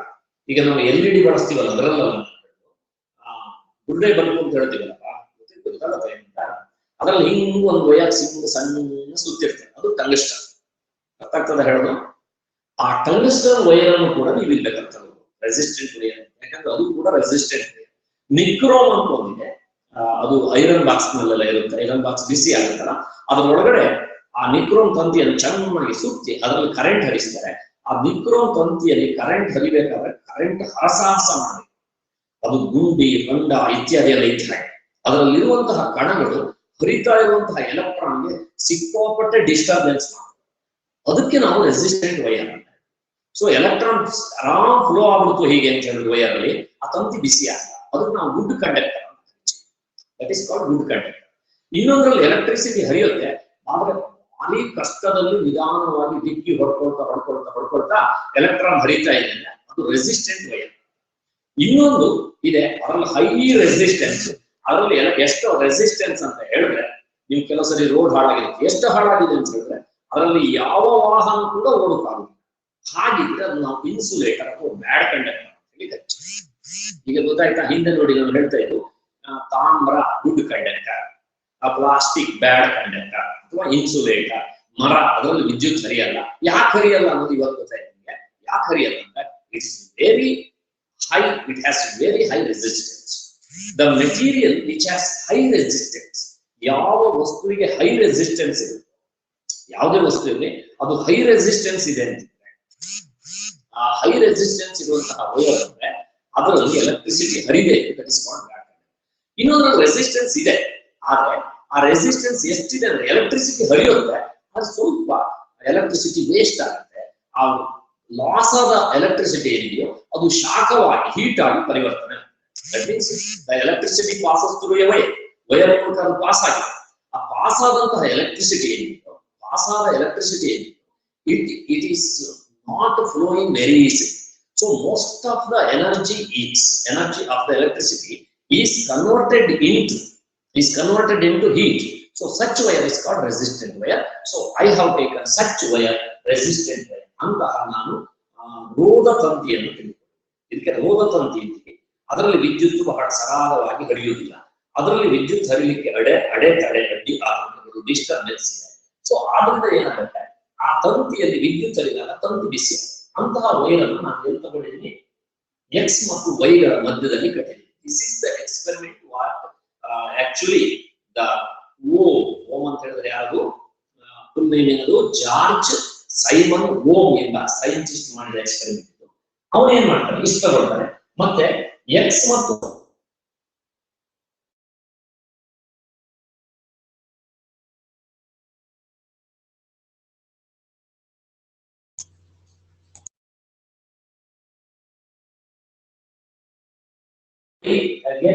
ನಲ್ಲಿ ಓಮ್ ಆಮೀಟರ್ ಎಲ್ಲಿ ಕಟ್ಟಬೇಕು ಅಲ್ಲಿಗೆ ಕಟ್ಟಿದ್ದಾರೆ, ಅಲ್ಲಿಗೆ ಕಟ್ಟಾರೆ. ಆಮೇಲೆ ಸ್ವಿಚ್ ಇಡ್ತಾರೆ, ಸ್ವಿಚ್ ಇಟ್ಟು ಬ್ಯಾಟರಿ ಸೆಲ್ ಕೊಡ್ತಾರೆ. 1, 2, 3, 4 ಸೆಟ್. ಅರ್ಥದ ಹೇಳೋದು ಗೊತ್ತಾಗ್ತಾ ಇದೆಯಲ್ಲ. ಇದು ಒಂದು ಎಕ್ಸ್ಪೆರಿಮೆಂಟ್ ಸೆಟ್. ಈ ಎಕ್ಸ್ಪೆರಿಮೆಂಟ್ ಅನ್ನು ನಮ್ಮಲ್ಲಿ ಉಪಕರಣ ಇದೆ, ಆ ಉಪಕರಣವನ್ನು ಬಳಸಿ ಎಕ್ಸ್ಪೆರಿಮೆಂಟ್ ಅನ್ನು ನಾವು ಮಾಡಿ ನಿಮಗೆ ತೋರಿಸ್ತೀವಿ. 1 ಸೆಲ್ ಇಟ್ಕೊಂಡು, 2 ಸೆಲ್ ಇಟ್ಕೊಂಡು, 3 ಸೆಲ್ ಇಟ್ಕೊಂಡು, 4 ಸೆಲ್ ಇಟ್ಕೊಂಡು ನೋಡಿ. Hello sir, I have a doubt sir. Sir, different types of resistors ಇರತ್ತಲ್ಲ ಸರ್, ಅದ್ ಯಾಕಂತ ಕಲರ್ ಡಿಫ್ರೆಂಟ್ ಇರತ್ತಲ್ಲ ಸರ್ ಅದ್ರಲ್ಲಿ, ಅದ್ ಯಾಕಂತ ನಂಗೆ ಡೌಟ್ ಇತ್ತು. ಡೌಟ್ ಅಂತ ಹೇಳಿದ್ರೆ, ನಮ್ಗೆ ರೆಸಿಸ್ಟೆನ್ಸ್ ಏನಕ್ಕೆ ಹೆಲ್ಪ್ ಮಾಡ್ತವೆ ಅಂದ್ರೆ, ನಮ್ಗೆ ಕೆಲವು ಉಪಕರಣದಲ್ಲಿ ಎಲೆಕ್ಟ್ರಿಸಿಟಿ ಜಾಸ್ತಿ ಹರಿಬಾರ್ದು, ಅಲ್ಲಿಂದ ಮುಂದೆ ಎಲೆಕ್ಟ್ರಿಸಿಟಿ ಕಡಿಮೆ ಹರಿಬೇಕು ಅಂತ ಇರುತ್ತೆ. ಅವಾಗ ಏನ್ ಮಾಡ್ತೀವಿ ನಾವು, ರೆಸಿಸ್ಟರ್ ಹಾಕಿದ್ರೆ ಅದು ಕಂಟ್ರೋಲ್ ಮಾಡಿ ಎಲೆಕ್ಟ್ರಿಸಿಟಿ ಮುಂದೆ ಹೋಗೋದನ್ನು ಕಡಿಮೆ ಮಾಡ್ತದೆ. ಈಗ ನಿಮ್ಮ ಮನೆಯಲ್ಲಿ ನೀರು ಬರ್ತದೆ, ದಪ್ಪ ಪೈಪಲ್ಲಿ 2 ಇಂಚ್ ಪೈಪಲ್ಲಿ ನೀರು ಬರ್ತದೆ, ಎಲ್ಲಿ ಸಿಂಟೆಕ್ಸ್ ಇಂದ ಬರ್ತದೆ. ನಿಮ್ಗೆ ನಲ್ಲಿಗೆ ಬರುವಾಗ ಅದು ಎಷ್ಟು ಬರಬೇಕು, ಅರ್ಧ ಇಂಚಿಗೆ ಬರಬೇಕು. ನೀ ಅವಾಗ ಏನ್ ಮಾಡ್ತಿ, ರೆಡ್ಯೂಸರ್ ಹಾಕ್ತಿ, ಪೈಪ್ ಸಣ್ಣ ಮಾಡ್ತಿ, ಆಮೇಲೆ ಒಂದು ವಾಲ್ವ್ ಅಂತ ಹೇಳ್ತೀವಿ, ಮಧ್ಯದಲ್ಲಿ ಒಂದು ವಾಲ್ವ್, ರೆಗ್ಯುಲೇಟರ್ ಅಂತ ಹೇಳ್ತೀವಿ, ವಾಲ್ವ್ ಇಡ್ತೀವಿ. ಆ ವಾಲ್ವ್ ನಾವು ಫುಲ್ ಓಪನ್ ಮಾಡಲ್ಲ, ಅರ್ಧ ಗೇಟ್ ವಾಲ್ವ್ ಅಂತೀವಿ, ಗೊತ್ತಿದೆಯಾ ನಿಮ್ಗೆ? Yes sir. ಹಾಗೆ ಇಲ್ಲಿ ರೆಸಿಸ್ಟರ್ ನ ಹಾಕೋದ್ರಿಂದ ಏನಾಗುತ್ತೆ, ಎಲೆಕ್ಟ್ರಿಸಿಟಿ ಅಲ್ಲಿಂದ ಮುಂದೆ ಯಾವುದೋ ಉಪಕರಣಕ್ಕೆ ಹೋಗುತ್ತೆ. ಫಾರ್ ಎಕ್ಸಾಂಪಲ್ 250 ವೋಲ್ಟ್ ಒಳಗೆ ಬರುತ್ತೆ, 220 ವೋಲ್ಟ್ ಸರ್ಕ್ಯೂಟ್ ಅಲ್ಲಿ ಬರ್ತಾ ಇದೆ. 220 ವೋಲ್ಟ್ ಎಲೆಕ್ಟ್ರಿಸಿಟಿ ನೀನು ಮೊಬೈಲಿಗೆ ಡೈರೆಕ್ಟ್ ಚಾರ್ಜ್ ಮಾಡಿದ್ರೆ ಮೊಬೈಲ್ಗೆ ಧಮಾರ್ ಹೊಟ್ಟೆ ಬಂತು. ಇದಕ್ಕೆ ನಿಮ್ಮ ಮೊಬೈಲ್ ಎಷ್ಟು ವೋಲ್ಟ್ ಇರಬೇಕು, ಅದು 6 ವೋಲ್ಟ್ ಇರಬೇಕು. ಹಾಗಾದ್ರೆ 220 ವೋಲ್ಟ್ ಅನ್ನ ನಾನು 6 ವೋಲ್ಟ್ಗೆ ಕನ್ವರ್ಟ್ ಮಾಡ್ಬೇಕಾದ್ರೆ ನೀನ್ ಏನ್ ಬಳಸ್ತೀವಿ, ಚಾರ್ಜರ್ ಬಳಸ್ತೀವಿ, ಹೌದಲ್ವಾ? ಆ ಚಾರ್ಜರ್ ನಲ್ಲಿ ಏನಿದೆ, ಚಾರ್ಜರ್ ನಲ್ಲಿ ರೆಸಿಸ್ಟೆಂಟ್ ವೈರ್ ಹಾಕಿ, ಅದಕ್ಕೆ ರೆಸಿಸ್ಟೆಂಟ್ ವೈರ್ ಹಾಕೋದು, ಅಥವಾ ರೆಸಿಸ್ಟರ್ ಅಂತ ಹೇಳಿ ಒಂದು ಮಾತ್ರೆ ತಂದಿರ್ತಾರೆ. ನೋಡಿದ್ರೆ ಈ ಸರ್ಕ್ಯೂಟ್ ನಲ್ಲಿ ಈ ಕ್ಯಾಪ್ಸೂಲ್ ಮಾತ್ರೆ ಇರ್ತದಲ್ಲ, ಗರ್ಭದ ತಿಂತೀವಲ್ಲ, ಅದಕ್ಕೆ ಕ್ಯಾಪ್ಸೂಲ್ ಮಾತ್ರೆ ತಂದಿರುತ್ತೆ, ಅದಕ್ಕೆ ನಾವು ರೆಸಿಸ್ಟರ್ ಅಂತ ಕರಿತೀವಿ. ಆ ರೆಸಿಸ್ಟರ್ ನಲ್ಲಿ ಎಲೆಕ್ಟ್ರಿಸಿಟಿ ಹೋದಾಗ ಆ ರೆಸಿಸ್ಟರ್ ಎಲೆಕ್ಟ್ರಿಸಿಟಿ ಎಷ್ಟು ಕಡಿಮೆ ಮಾಡಬೇಕು ಅಷ್ಟು ಕಡಿಮೆ ಮಾಡಬೇಕು. ಅದಕ್ಕೆ ಬೇರೆ ಬೇರೆ ರೇಟ್ ಅನ್ನ ಪ್ರೈಸ್ ಬೇರೆ ಬೇರೆ ದರ್ಜೆಯ ರೆಸಿಸ್ಟರ್ಗಳು ಇರ್ತಾರೆ. ಅದನ್ನೆಲ್ಲ ಸರ್ಕ್ಯೂಟ್ ಮಾಡೋರು, ಆ ಟಿವಿ ರಿಪೇರಿ ಮಾಡೋರು ಅಥವಾ ಕಂಪ್ಯೂಟರ್ ರಿಪೇರಿ ಮಾಡೋರು, ಅವರು ಆ ರೆಸಿಸ್ಟರ್ ನ ಎಲ್ಲಿಗೆ ಸಾಲ್ಡರ್ ಮಾಡಬೇಕು ಸರ್ಕ್ಯೂಟ್ ನಲ್ಲಿ, ಅಲ್ಲಿಂದ ಮುಂದೆ ಎಲೆಕ್ಟ್ರಿಸಿಟಿ ಎಷ್ಟು ಹರಿಬೇಕು ಅನ್ನೋದನ್ನ ನೋಡಿದ್ರೆ ಮಾಡ್ತಾರೆ. ಡೌಟ್ ಕ್ಲಿಯರ್ ಆಯ್ತು ಅಂತ ತಿಳ್ಕೊಂಡಿದ್ದೀನಿ. ಸರ್ ಅದ್ರಲ್ಲಿ 3 ಡಿಫ್ರೆಂಟ್ ಕಲರ್ಸ್ ಇರತ್ತಲ್ಲ ಸರ್? ಅದು ಡೋಪಿಂಗ್ ಮಾಡಿದೆ. 3 ಡಿಫರೆಂಟ್ ಕಲರ್ಸ್ ಅಂತ ಹೇಳಿದ್ರೆ, ಒಂದು ರೆಸಿಸ್ಟರ್ ನಲ್ಲಿ ಅದಕ್ಕೆ ಅದರಲ್ಲಿ ಟೆಟ್ರಾವೆಲೆಂಟ್ ಮತ್ತು ಟ್ರೈವೆಲೆಂಟ್ ಎಲಿಮೆಂಟ್ಸ್ ಅಂತ ಇರ್ತವೆ.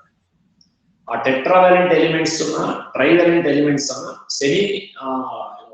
ಸೆಮಿ ಕಂಡಕ್ಟರ್, ಸಾಮಾನ್ಯವಾಗಿ ನಾವು ಸಿಲಿಕಾನ್ ತೆಗೆದುಕೊಂಡು ಆ ಸಿಲಿಕಾನ್ಗೆ ಟ್ರೈವೆಲೆಂಟ್ ಎಲಿಮೆಂಟ್ ಟೆಟ್ರಾವೆಲೆಂಟ್ ಎಲಿಮೆಂಟ್ ಹೀಗೆ ಹಾಕಿ ಅದಕ್ಕೆ 3 ಫೇಸ್ ಮಾಡಿಟ್ಟಿರ್ತೀವಿ. ಅದರಲ್ಲಿ ಎಲೆಕ್ಟ್ರಿಸಿಟಿ ಒಂದೇ ಕಡೆ ಹೋಗ್ಬೇಕು, ಹಂಗೆ ಗೇಟ್ ಹಾಕಿಟ್ಟಿರ್ತೀವಿ. ಅದು ಸ್ವಲ್ಪ ಎಲೆಕ್ಟ್ರಾನಿಕ್ಸ್ ಟಚ್ ಆಗುತ್ತೆ, ಬಟ್ ನಾನು ಅದನ್ನ ಹೇಳ್ತೀನಿ. ಬಟ್ ನನ್ನ ಪಾಠ ಇಲ್ಲಿ ನಿಲ್ತದೆ.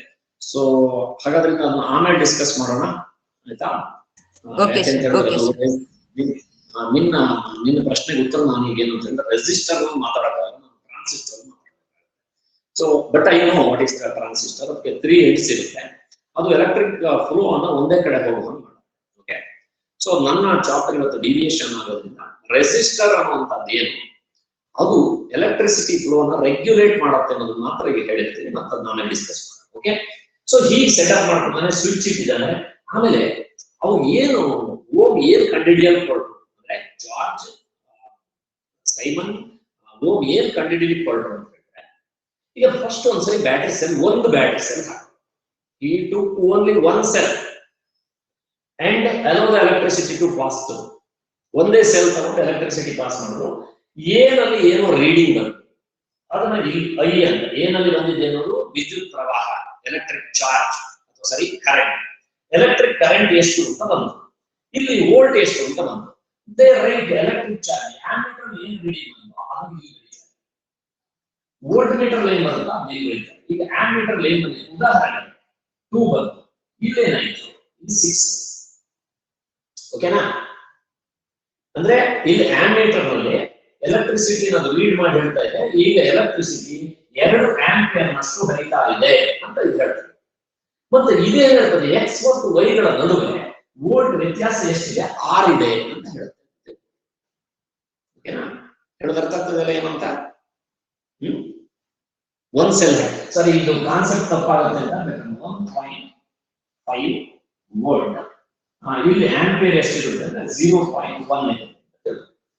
ಈಗ ಒಂದು ಬ್ಯಾಟರಿ ಸೆಲ್ ಹಾಕಿದಾಗ 1.5 ವೋಲ್ಟ್ ಇದೆ, ಆಯ್ತಾ? ಈಗ ನೆಕ್ಸ್ಟ್ ಸರಿ ಏನ್ ಮಾಡ್ತೀನಿ, ನಾನು ಒಂದು ಸೆಲ್ ಬದಲು 2 ಸೆಲ್ ಅನ್ನು ಕನೆಕ್ಟ್ ಮಾಡ್ತೀನಿ. 2 ಸೆಲ್ ಮಾಡಿದಾಗ ಇಲ್ಲಿ ಎಷ್ಟಾಯ್ತು, ವೋಲ್ಟ್ 3 ವೋಲ್ಟ್ ಆಯ್ತು. ಒಂದು ಬ್ಯಾಟರಿ ಸೆಲ್ ಅಂದ್ರೆ 1.5 ವೋಲ್ಟ್, 2 ಅನ್ನು ಹಾಕಿರೋದ್ರಿಂದ 3 ವೋಲ್ಟ್. ಇಲ್ಲಿ ಏನಾಗುತ್ತೆ, ಈಗ ಆಂಪ್ಸ್ ಎಷ್ಟಾಗುತ್ತೆ ಅಂತಂದ್ರೆ ಇಷ್ಟು ಅಂತ ತಿಳ್ಕೊ, 0.2 ಆಂಪ್ಸ್ ಒಂದು ಬರ್ಕೊಳ್ತಾ ಹೋಗ್ತಾರೆ. ಮುಂದಿನ ಸರಿ ಏನ್ ಮಾಡ್ತಾನೆ, ಹೀಟ್ ಟೇಕ್ 3 ಸೆಲ್ಸ್, ಏನು ಓಮ್ ಇದಲ್ಲ, ಜಾರ್ಜ್ ಸೈಮನ್ ಓಮ್. ಮುಂದಿನ ಸರಿ 3ನೇ ಸ್ಟೆಪ್ ಅಲ್ಲಿ ಏನ್ ಮಾಡ್ತಾರೆ, instead of taking 1 cell or 2 cell they have he has taken 3 cells. 3 battery cell ಸಂಪರ್ಕ ಮಾಡಿ ವಿ ನಲ್ಲಿ ಎಷ್ಟು ರೀಡಿಂಗ್ ತೋರಿಸ್ತು, ಎ ನಲ್ಲಿ ಎಷ್ಟು ರೀಡಿಂಗ್ ತೋರಿಸ್ತು ಅದನ್ನು ಈ ಕೋಷ್ಟಕದಲ್ಲಿ ಬರೀತಾರೆ. ಅರ್ಥ ಆಯ್ತಾ? 3 ಜಾಯಿನ್ ಮಾಡಿದಾಗ ಎಷ್ಟು ಬಂತು, 4.5 ವೋಲ್ಟ್. ಇಲ್ಲಿ ಬರೋ ಸತಿ ಎಷ್ಟಾಯ್ತು, ಇಷ್ಟೆಲ್ಲ ರೀಡಿಂಗ್ 1.4 ಆಂಪ್ಸ್ ಆಯ್ತಾ? ನೆಕ್ಸ್ಟ್ ಏನ್ ಮಾಡಿದ್ರು, 4 ಸೆಲ್ ಹಾಕಿ ಮಾಡಿದ್ರು, ಅದು 6 ವೋಲ್ಟ್. ಅದು 4 ಸೆಲ್ ಅಂದ್ರೆ 6 ವೋಲ್ಟ್, ಅದು ಒಂದು ಸೆಲ್ ಅಂದ್ರೆ 1.5 ವೋಲ್ಟ್, 6 ವೋಲ್ಟ್. 6 ವೋಲ್ಟ್ ಮಾಡಿದಾಗ ನಿಮಗೆ ಎಷ್ಟು, ಇದೆಷ್ಟು, ಇಷ್ಟು ಆಂಪ್ಸ್ ಬಂತು ಅಂತ ತಿಳ್ಕೊಳ್ಳಿ. ಸೊ ಈಗ ಏನ್ ಮಾಡ್ತಾರೆ ಅವರು, ಒಂದು ಫಾರ್ಮುಲಾ ಹಾಕ್ತಾರೆ. ಈಗ ಇಲ್ಲಿ ನೀವು ವೋಲ್ಟೇಜ್ ಅನ್ನ ಜಾಸ್ತಿ ಮಾಡಿದ ಹಾಗೆ ಆಂಪ್ಸ್ ಜಾಸ್ತಿ ಆಯ್ತು ಅಂದ್ರೆ, ವೋಲ್ಟೇಜ್ ಅನ್ನ ಹೆಚ್ಚು ಕಡಿಮೆ ಮಾಡಿದಾಗ ವಿದ್ಯುತ್ ಪ್ರವಾಹನೂ ಹೆಚ್ಚು ಕಡಿಮೆ ಆಯ್ತು ಅಂದ್ರೆ, ವಿಭವಾಂತರವನ್ನ ಹೆಚ್ಚು ಮಾಡಿದಾಗ ಇಲ್ಲಿ ವಿದ್ಯುತ್ ಪ್ರವಾಹನೂ ಹೆಚ್ಚಾಯ್ತು. ವಿಭವಾಂತರ ಜಾಸ್ತಿ ಆದಾಗ ವಿದ್ಯುತ್ ಪ್ರವಾಹ ಜಾಸ್ತಿ ಆಯ್ತು. ಇಂಗ್ಲಿಷ್ ನಲ್ಲಿ ಹೇಳಿದ್ರೆ, if you increase the potential difference, then there is increase in the electric current ಅನ್ನೋದು ಅವರಿಗೆ ಆ ಎಕ್ಸ್ಪೆರಿಮೆಂಟ್ ಇಂದ ಗೊತ್ತಾಗುತ್ತೆ. ಅಂದ್ರೆ ನೋಡಿ, ವೋಲ್ಟೇಜ್ ಜಾಸ್ತಿ ಮಾಡ್ತಾ ಹೋಗಿದ್ದೀವಿ, ಇಲ್ಲಿ ಆಂಪ್ಸ್ ಏನಾಗಿದೆ, ವಿದ್ಯುತ್ ಪ್ರವಾಹನೂ ಜಾಸ್ತಿ ಆಗಿದೆ. ಅದಕ್ಕೆ ಅವ್ರು ಏನ್ ಮಾಡ್ತಾರೆ, ಲೆಕ್ಕ ಮಾಡಿ ನೋಡ್ತಾರೆ. ಬರೀ ಇಷ್ಟು ಹೇಳಿದ್ರೆ ಒಂದು ಲೆಕ್ಕ ಮಾಡ್ತಾರೆ. ಸೊ ಏನು ಸೂತ್ರ ಅಂತ ಹೇಳಿದ್ರೆ, V/I ಕಾಣ್ತಾ ಇಲ್ಲ ಅಂತ ಅನಿಸ್ತದೆ, ಈ ಕಾಣ್ತಾ ಇದೆಯಲ್ಲ. ಸೊ V/I ಅಂತ ಮಾಡ್ತಾರೆ. ಅಂದ್ರೆ V ಇಲ್ಲಿ ಬಂದಿದೆ 1.5 by 0.1 ಇಂದ ಭಾಗಿಸಿದ್ರೆ ಎಷ್ಟು ಉತ್ತರ ಬರ್ತದೆ? ಈ ಲೆಕ್ಕ ಮಾಡೋದು ಇಲ್ಲಿ 3 ನಿಂದ 3 ಅನ್ನ 0.2 ನಿಂದ ಭಾಗಿಸಿದ್ರೆ ಎಷ್ಟು ಬರುತ್ತೆ? ಅದೇ ರೀತಿ ಇಲ್ಲಿ 4.5 ಅನ್ನ 0.4 ನಿಂದ ಭಾಗಿಸಿದ್ರೆ ಎಷ್ಟು ಬರುತ್ತೆ? ಅದೇ ರೀತಿ ಇಲ್ಲಿ ಏನಾಯ್ತು 6 ವೋಲ್ಟ್ ಅನ್ನ 0.8 ಆದ್ರೆ ಎಲ್ಲ ಕಡೆ ಭಾಗಿಸಿದಾಗ ಇಲ್ಲಿ ಸೇಮ್ ಉತ್ತರ ಬರ್ತದೆ, ಕಾನ್ಸ್ಟೆಂಟ್ ಆಗಿ ಬರ್ತದೆ. ಈ ಎಕ್ಸ್ಪೆರಿಮೆಂಟ್ ಮಾಡಿದ್ಮೇಲೆ ಅವರಿಗೆ ಸಿಕ್ಕಿದ್ದೇನು ಅಂತ ಹೇಳಿದ್ರೆ, in this experiment the ratio of potential difference and the electric current is constant ಅಂತ ಅರ್ಥ ಆಗ್ತದೆ. ಏನ್ ಅರ್ಥ ಆಯಿತು ಈ ಪ್ರಯೋಗದಲ್ಲಿ? ಯಾವಾಗಲೂ ವಿದ್ಯುತ್ ಮಂಡಲದಲ್ಲಿ ವಿಭವಾಂತರ ಮತ್ತು ವಿದ್ಯುತ್ ಪ್ರವಾಹಗಳ ಅನುಪಾತ ಅಂದ್ರೆ ಒಂದು ಅಂಶದಲ್ಲಿ ಕಡೆಯುವುದು, ಒಂದು ಛೇದದಲ್ಲಿ ಆ ಅನುಪಾತ ಯಾವಾಗಲೂ ಸ್ಥಿರವಾಗಿರುತ್ತೆ. ಇಲ್ಲಿ 4 ಬಾರಿ ಒಂದೇ ಉತ್ತರ ಬರ್ತದೆ. ಹೇಳೋದಕ್ಕಾಗ್ತಾ ಇದೆಯಾ? ಇದರಿಂದ ಅವ್ರೇನ್ ಹೇಳಿದ್ರು ಅಂತ ಹೇಳಿದ್ರೆ, ಈ V/I is equal to R. ಈ R ಅಂದ್ರೆ ಕಾನ್ಸ್ಟೆಂಟ್ ರೆಸಿಸ್ಟೆನ್ಸ್. ಅದನ್ನೇ ಅವ್ರು ಹೇಳಿದ್ರು, ಈ ತಂತಿಯ ರೆಸಿಸ್ಟೆನ್ಸ್ ಅದು. ಈ ತಂತಿಯ ರೆಸಿಸ್ಟೆನ್ಸ್ ಅದು. ಯಾವುದು ರೆಸಿಸ್ಟೆನ್ಸ್? ಈ ತಂತಿಯಲ್ಲಿ ವಿದ್ಯುತ್ ಸರಿಸಿ ನೀವು ಎಷ್ಟು ವೋಲ್ಟ್ ವಿದ್ಯುತ್ ಕೊಟ್ಟಿದ್ರಿ, ಅದನ್ನ ಎಷ್ಟು ವಿದ್ಯುತ್ ಪ್ರವಾಹ ಹರಿತು ಅದರಿಂದ ಭಾಗಿಸಿದಾಗ ಬರುವಂತಹ ಉತ್ತರ ಇದು constant. That means if some electricity, some voltage is potential difference and some potential difference is set up here, the electric current is measured by using ammeter. The ratio of these two is always found constant. ಈ constant ಆಗಿ ಅದು ಸಿಗ್ತದೆ ಅಂತ ಹೇಳ್ತಾರೆ. So ಅದಕ್ಕೆ ಅವ್ರು ಏನ್ ಹೇಳ್ತಾರೆ ಅಂತ ಹೇಳಿದ್ರೆ, ಒಂದು ನಿಯಮ ಕೊಡ್ತಾರೆ. ಆ ನಿಯಮ ಏನಂದ್ರೆ ಓಮನ ನಿಯಮ.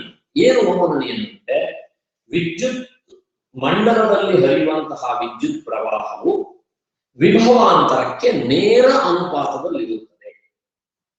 ಅದು ಓಮನ ನಿಯಮ. ಓಮನ ನಿಯಮ ಏನ್ ಹೇಳ್ತದೆ ಅಂತ ಹೇಳಿದ್ರೆ, ಇಂಗ್ಲಿಷ್ ನಲ್ಲಿ ಹೇಳ್ತೀನಿ ಮತ್ತೆ, ಒಂದು ತಂತಿಯಲ್ಲಿ ಹರಿಯುತ್ತಿರುವ ವಿದ್ಯುತ್ ಪ್ರವಾಹವು ಆ ತಂತಿಯ 2 ತುದಿಗಳ ನಡುವಿನ ವಿಭವಾಂತರಕ್ಕೆ ನೇರ ಅನುಪಾತದಲ್ಲಿರ್ತದೆ. ಅಂದ್ರೆ ನೀವು ವಿಭವಾಂತರ ಹೆಚ್ಚು ಮಾಡಿದ್ರೆ ಹೆಚ್ಚು ಕರೆಂಟ್ ಹರಿಯುತ್ತೆ, ವಿಭವಾಂತರ ಕಡಿಮೆ ಮಾಡಿದ್ರೆ ಕಡಿಮೆ ಕರೆಂಟ್ ಹರಿಯುತ್ತೆ. ಇನ್ನೂ ಚೆನ್ನಾಗಿ ಹೇಳಬೇಕು ಅಂದ್ರೆ, ಕಾರಣದಲ್ಲಿ ಪೂರ್ತಿ ಹೇಳಿರಕ್ಕಾಗಿಲ್ಲ, ವೋಲ್ಟೇಜ್ ವ್ಯತ್ಯಾಸ, ವೋಲ್ಟೇಜ್ ಡಿಫರೆನ್ಸ್ ಜಾಸ್ತಿ ಇದ್ರೆ, ಆ ವ್ಯತ್ಯಾಸ ವೋಲ್ಟೇಜ್ ನ ವ್ಯತ್ಯಾಸ ಜಾಸ್ತಿ ಇದ್ರೆ ಜಾಸ್ತಿ ಕರೆಂಟ್ ಹರಿಯುತ್ತೆ. ವೋಲ್ಟೇಜ್ ನ ವ್ಯತ್ಯಾಸ ಕಡಿಮೆ ಇದ್ರೆ ಕಡಿಮೆ ಕಡಿಮೆ ಕರೆಂಟ್ ಹರಿಯುತ್ತೆ. ಅದಕ್ಕೆ ನೇರ ಅನುಪಾತ ಅಂದ್ರೆ ನೀವು ಜಾಸ್ತಿ ಮಾಡಿ, ಇದನ್ನ ಜಾಸ್ತಿ ಮಾಡಿ, ವೋಲ್ಟೇಜ್ ಜಾಸ್ತಿ ಮಾಡಿ ಆಂಪ್ಸು ಜಾಸ್ತಿ, ವೋಲ್ಟೇಜ್ ಕಡಿಮೆ ಮಾಡಿ ಆಂಪ್ಸು ಕಡಿಮೆ. ಇವುಗಳ ನಡುವೆ ನೇರ ಸಂಬಂಧ ಇದೆ ಅಂತ ಹೇಳ್ತಾರೆ. ಈ ನೇರ ಸಂಬಂಧ ಇದೆ ಅಂತ ಬರೀ ಹೇಳುವುದಲ್ಲ, ಅದಕ್ಕೆ ಒಂದು ನಿಯಮ ಕೊಟ್ಟರು. ಆ ನಿಯಮ is very very important, Ohm's law ಅಥವಾ ಓಮನ ನಿಯಮ. Now come to the English. See, the conclusion of this experiment, which was conducted by Ohm, he observed that as you increase the potential difference ಅನ್ನು ಹೇಗೆ ನೀವು ಜಾಸ್ತಿ ಮಾಡಿದ್ರಿ ಹೇಳ್ಬೋದಾ? ಹೇಗೆ ಪೊಟೆನ್ಶಿಯಲ್ ಡಿಫರೆನ್ಸ್ ಜಾಸ್ತಿ ಮಾಡಿದ್ರಿ? ಸೆಲ್ ಯೂಸ್ ಮಾಡಿ. ಪೊಟೆನ್ಶಿಯಲ್ ಡಿಫರೆನ್ಸ್ ಹೆಂಗ್ ಜಾಸ್ತಿ ಮಾಡಿದ್ರಿ? ಫಸ್ಟ್ ಸೈಡ್ 1 ಸೆಲ್ ತಗೊಂಡ್ರಿ ಅಲ್ವಾ? ಅದನ್ನ ಜಾಸ್ತಿ ಹೆಂಗ್ ಮಾಡಿದ್ರಿ? 2 ಸೆಲ್ ತಗೊಂಡ್ರಿ, 3 ಸೆಲ್ ತಗೊಂಡ್ರಿ, 4 ಸೆಲ್ ತಗೊಂಡ್ರಿ, ಹೌದಲ್ಲ? ಸೊ ಪೊಟೆನ್ಶಿಯಲ್ ಒಂದೊಂದೇ ಸೆಲ್ ಜಾಸ್ತಿ ಮಾಡಿದಾಗ ಪೊಟೆನ್ಶಿಯಲ್ ಡಿಫರೆನ್ಸ್ ಏನಾಯ್ತು? ಜಾಸ್ತಿ ಆಯ್ತು. ಸೊ ಇಲ್ಲಿ ನೀವು ಪೊಟೆನ್ಶಿಯಲ್ ಡಿಫರೆನ್ಸ್ ಅನ್ನು ಹೆಂಗ್ ಕ್ರಿಯೇಟ್ ಮಾಡಿದ್ರೆ ಸೆಲ್ ಸಂಖ್ಯೆ ಜಾಸ್ತಿ ಮಾಡಿದ್ರಿ, ಬ್ಯಾಟರಿ ಸೆಲ್ ಸಂಖ್ಯೆ ಜಾಸ್ತಿ ಮಾಡಿ. ಈಗ ಕ್ಲಿಯರ್ ಆಯ್ತಾ?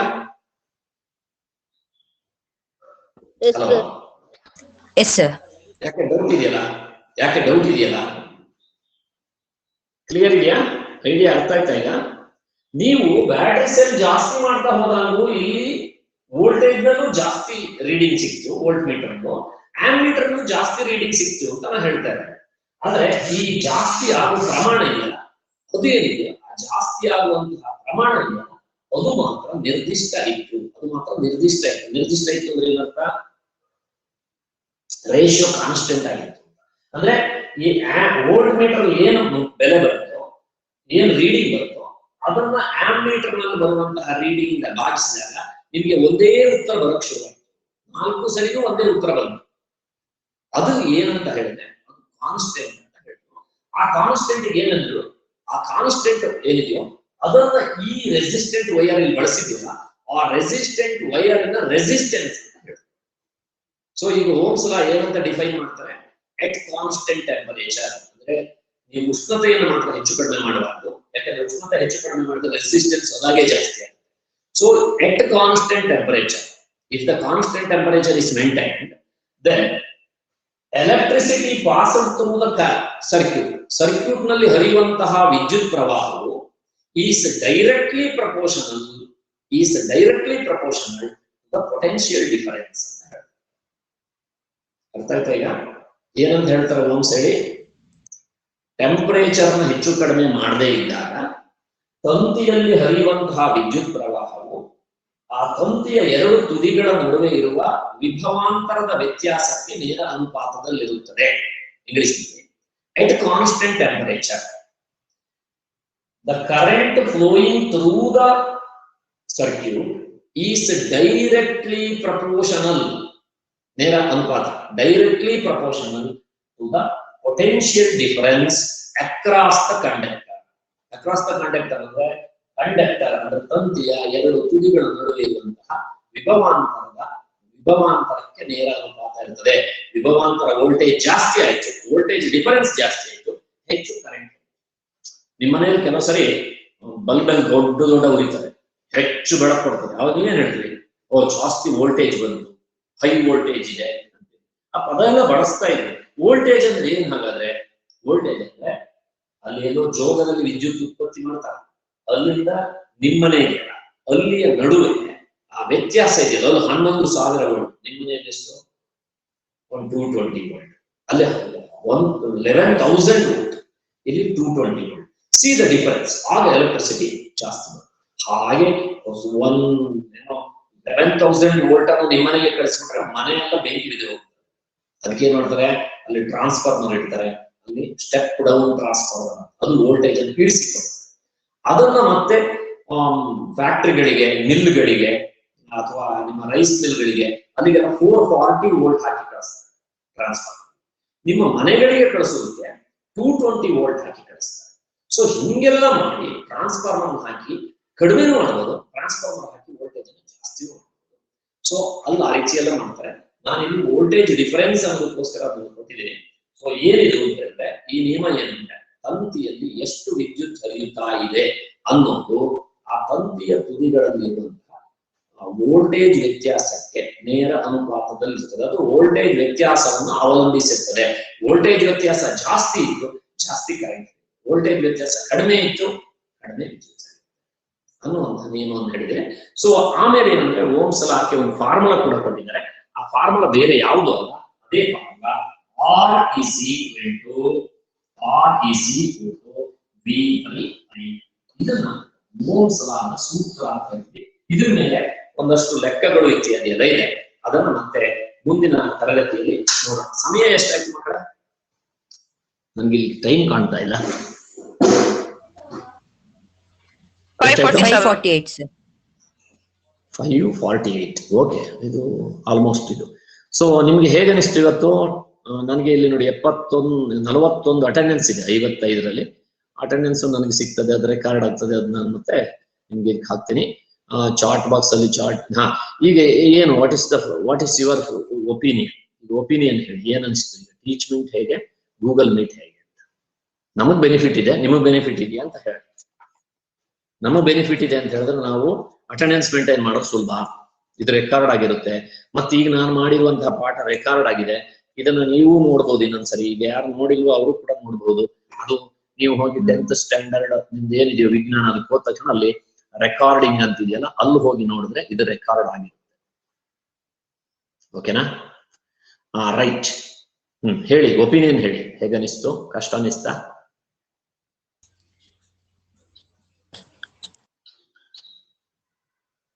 ಸರ್ ಡಿಸ್ಟರ್ಬೆನ್ಸ್ ಇಲ್ಲದೆ ಅರ್ಥ ಆಯ್ತು ಸರ್. ಡಿಸ್ಟರ್ಬೆನ್ಸ್ ಇರಲಿಲ್ಲ. ಇರ್ಲಿಲ್ಲ ಟೀಚಿಂಗ್ಗೆ ಅದು that is the one point. ಡಿಸ್ಟರ್ಬೆನ್ಸೇ ಆಗಲಿಲ್ಲ. Very good. ಆಮೇಲೆ ಬೇರೆಯವ್ರು ಕ್ಲಾರಿಟಿ ಸರ್. ಕ್ಲಾರಿಟಿ. ಬೋರ್ಡ್ ತುಂಬಾ ಕ್ಲಿಯರ್ ಆಗಿ ಕಾಣ್ತಿದ್ಯಾ? Yes sir. ಬೋರ್ಡ್ ಕ್ಲಿಯರ್ ಆಗಿ ಕಾಣ್ತಾ ಇದೆ. ಮತ್ತೆ ನಾನು ಕ್ಲಿಯರ್ ಆಗಿ ಕಾಣ್ತಾ ಇದ್ದೇನೆ. ನಾನು ಕ್ಲಿಯರ್ ಆಗಿ ಕಾಣೋದು ಇಂಪಾರ್ಟೆಂಟ್ ಅಲ್ಲ, ಬೋರ್ಡ್ ಕ್ಲಿಯರ್ ಕಾಣ್ಬೇಕಷ್ಟೇ. ಓಕೆ. ಆಮೇಲೆ ಮತ್ತೆ ಅದು ರೆಕಾರ್ಡ್ ಆಗಿರುತ್ತಲ್ಲ, so once again the same lesson can be heard ಅಲ್ವಾ? ಇದು ನಾನೇನ್ ಮಾಡ್ತೀನಿ, ತೆಗೆದು ಇದನ್ನ ಯೂಟ್ಯೂಬಿಗೆ ಹಾಕ್ಬಿಡ್ತೀನಿ. ಯೂಟ್ಯೂಬ್ ಅಲ್ಲೂ ಲಿಂಕ್ ಇದೆ, ನೀವು ಸಬ್ಸ್ಕ್ರೈಬ್ ಆಗಿದ್ರಿ ಅಲ್ಲಿ ನೋಡಬಹುದು ಅಲ್ವಾ? So that is the importance of this. ಮತ್ತೆ ಪರವಾಗಿಲ್ಲ, ಒಳ್ಳೆ ನಂಬರ್ ಇದೆ. 44 ಜನರವರೆಗೂ, ಈಗ 41 ಜನ ಇದ್ದಾರೆ, 44 ಜನರವರೆಗೂ ನಾನು ನೋಡಿದ್ದೀನಿ. 55 ಜನ ಜಾಯಿನ್ ಆಗಿದ್ದು. ಸೊ ನನಗೆ ದೂರದವ್ರು ಯಾರು ಹೇಳ್ಬೇಕು, ತುಂಬಾ ರಿಮೋಟ್ ಅಲ್ಲಿ ಇರುವಂತವ್ರು ಯಾರು ಹೇಳ್ಬೇಕು ಅವ್ರದ್ದು ಒಪಿನಿಯನ್. ಯಾಕಂದ್ರೆ Ryan he's in the heart of the town. ಅವನು ಟೌನ್ ನಲ್ಲಿ ತುಂಬಾ ಒಳ್ಳೆ ಪ್ಲೇಸ್ ಅಲ್ಲಿ ಇದ್ದಾನೆ, ಅವನಿಗೆ ಸಿಗ್ನಲ್ ಸಿಕ್ತು. ನನಗೆ ರಿಮೋಟ್ ನವ್ರು ಯಾರು ಹೇಳ್ಬೇಕು, ತುಂಬಾ ದೂರದಲ್ಲಿ ಹಳ್ಳಿಲಿ ಇದ್ದವು. ಅನು MS ಜಾಯಿನ್ ಆಗಿದಾನ? ಅನು ಇಲ್ಲ. ದೂರದವ್ರು ಯಾರು ಹೇಳಿ. ಹೇಳಿ, ದೂರದವ್ರು ಯಾರು? ನಿಮ್ಮ ಹೆಸರು ಹೇಳಿ. ಅನು ಇದೀನಿ ಸರ್. ಇದೆಯಾ? ನಿನಗೆ ಹೇಗಪ್ಪ ಬೋರ್ಡ್ ಎಲ್ಲ ಬೋರ್ಡ್ ಕಾಣ್ತಾನಪ್ಪ ನಿನ್ಗೆ? ಹಾ ಸರ್, ಕಾಣುತ್ತೆ. ಕ್ಲಿಯರ್ ಆಗಿ, ಮೊದ್ಲಿಗಿಂತ ಕ್ಲಿಯರ್ ಕಾಣ್ತಾ ಇದೆಯಾ? ಅದಕ್ಕಿಂತ ಸ್ವಲ್ಪ ಕ್ಲಾರಿಟಿ ಇದೆ ಸರ್. ದಟ್ ಇಸ್ ನನಗೆ ಅವನು ಹೇಳ್ಬೇಕು, ಯಾಕೆಂದ್ರೆ ದೂರದವ್ರು ಹೇಳ್ಬೇಕು. ಇನ್ನು ನನಗೆ ಸ್ಕಂದ ಹೇಳ್ಬೋದಾ? ಸ್ಕಂದ ಇದ್ದಾಳ? ಸ್ಕಂದ ಇದೆ ಕ್ಲಾಸ್ ಅಲ್ಲ?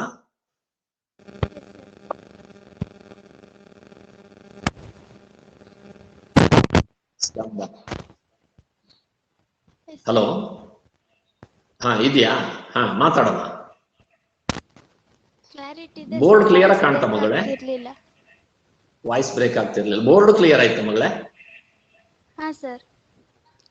ಸರಿ, ಆಯ್ತು. ನೋಡಿ, ಹಾಗಾದ್ರೆ ಇದು ಬೆನಿಫಿಟ್ ಆಯ್ತು ಅಂತ ಆಯ್ತು. ನಿಮ್ಮ ಒಪಿನಿಯನ್ ತಗೊಂಡಿದ್ದೀನಿ, ಅದು ರೆಕಾರ್ಡ್ ಆಗಿದೆ. So thank you students. Okay, left ಆಗೋಣ ಈಗ. Thank you, sir. Thank you sir. Thank you sir. Left ಆಗ್ತೀನಿ ನಾನು. ಓಕೆ.